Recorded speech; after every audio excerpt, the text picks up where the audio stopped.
be so lonely. If you're leaving, baby, let me down slowly. Let me down.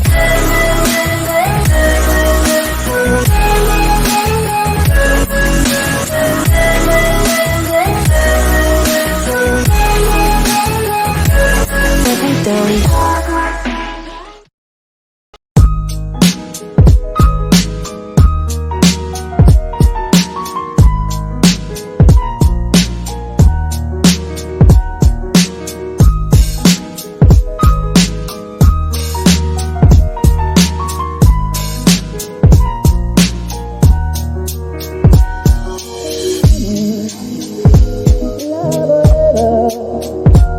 Ça voulait dire on est heureux.